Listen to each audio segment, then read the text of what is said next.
आमच्या राष्ट्रीय नेत्या उपमुख्यमंत्री सुनेत्राबाई पवार यांची रिक्त झालेल्या राज्यसभेच्या बाबतीमध्येच आम्ही सर्व कोर ग्रुपने त्या ठिकाणी साधक बाधक चर्चा केली आणि त्याच्यामध्ये राष्ट्रवादी काँग्रेस पक्षाचे आणि पर्यायाने महायुतीचे, कारण एका जागेसाठी ती निवडणूक होते म्हणून उमेदवार म्हणून राजेंद्र जैन हे आज पक्षाने त्या ठिकाणी अधिकृतरित्या उमेदवार ठरवलेले आहेत. विधान परिषदेमध्ये गोंदिया भंडारा स्थानिक स्वराज्य संस्थेतून त्यांनी 12 वर्ष प्रतिनिधित्व केलं.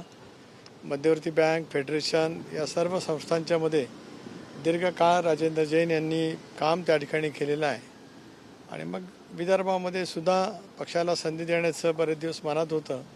त्या दृष्टिकोनातून पक्षाने एकमताने निर्णय राजेंद्र जैन यांचा त्या ठिकाणी घेतलेला आहे. प्रामुख्याने एक चर्चा मागच्या काही दिवसांपासून होती ती भुजबळ साहेबांची होती. त्यांच्या बाबतीत काय निर्णय झालेला आहे? एक असंही चर्चा होती की ते राज्यसभेवर जाण्यासाठी इच्छुक आहेत, राज्यामध्ये कॅबिनेट मंत्रीपद देखील मिळायला हवं. एक असं आहे की या संदर्भामध्ये आम्ही पक्षांतर्गत चर्चा केली. भुजबळ साहेब पक्षाचे 99चे संस्थापक राज्याचे अध्यक्ष आहेत. दादांनी निर्णय घेतल्याच्या नंतर त्या निर्णय प्रक्रियेमधलं महत्त्वाचं योगदान जसं आमा मंडेंचं झालं त्याच्याही पेक्षा तेवढंच योगदान आदरणीय भुजबळ साहेबांचं झालेलं आहे. त्यामुळे त्यांचं ज्येष्ठत्व, त्यांचा अनुभव पक्षाला उद्याच्या दृष्टिकोनातून दिशादर्शक त्या ठिकाणी ठरणार आहे.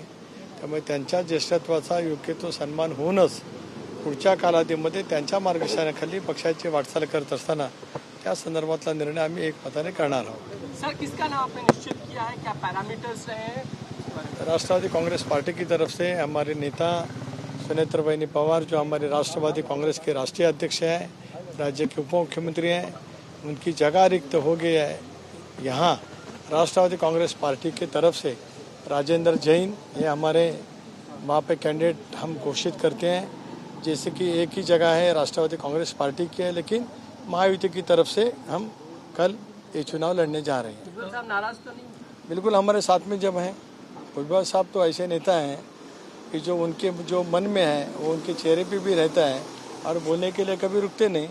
जब मेरे साथ में यहाँ पे बाजू में हैं, इसका मतलब राष्ट्रवादी कांग्रेस पार्टी एक संग काम करती है. धन्यवाद.